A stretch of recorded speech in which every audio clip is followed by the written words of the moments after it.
Back on Leading Edge right before the break, Senator Rob Portman spelling out for me why he thinks this impeachment trial of Donald Trump is unconstitutional. But, Senator, is there any scenario at all under which Rob Portman votes to convict President Trump of inciting an insurrection, which, let's face it, much of the nation watched live as it did happen on TV back on January 6th?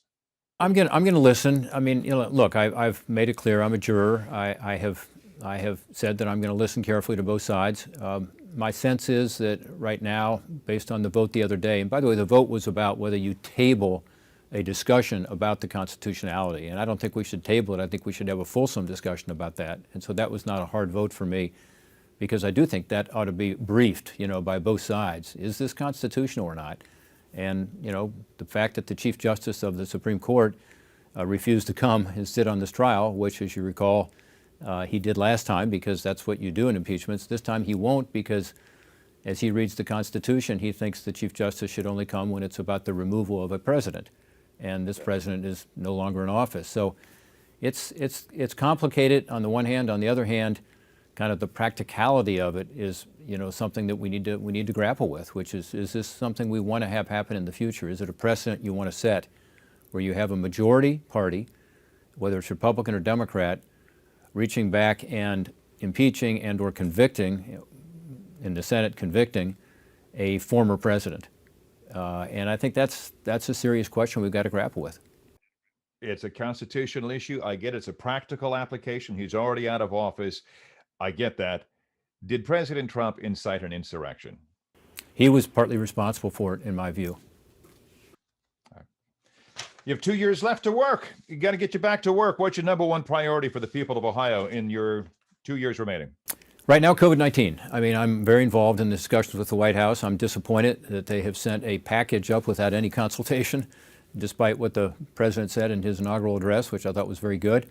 And I'm also further discouraged that the Democrats are talking about jamming it through Congress on a 50 rather than a 60 vote basis by changing the rules, not just on the filibuster, but on how reconciliation works, which is a complicated way of saying, they want to avoid having a real debate and bringing Republicans in. That's too bad, because I think the tone ought to be set here very differently. It ought to be consistent with the inaugural address that we're going to try to work on a bipartisan basis. At least give us a chance.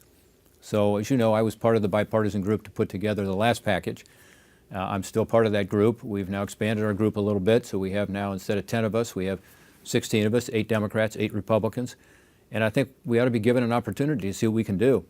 And if we are successful, then we'll not only get a COVID-19 package passed, but it'll be, more sustainable. It'll be something that makes sense because you have some bipartisan buy-in.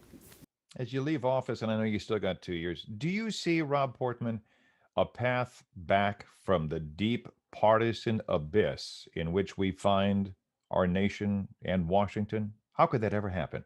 Well, I hope so, and I'm ultimately optimistic. You have to be. This is an amazing country, and we managed to figure things out. But I do think we have slipped a little bit far into this abyss, and social media has not helped.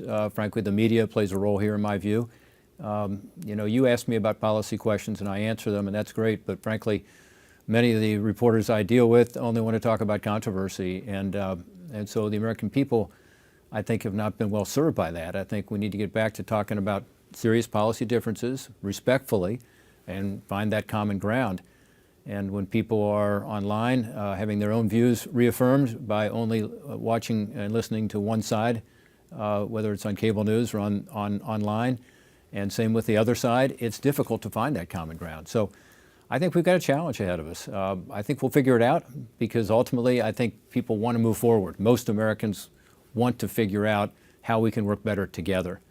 So I'm ultimately optimistic, but it's going to take some soul searching. Senator Rob Portman, got to leave it right there. Thanks for spending time with us here on Leading Edge, where people in Toledo come to get their news and information. Thanks to newsmakers like yourself. Best to you, sir. I'll be right back.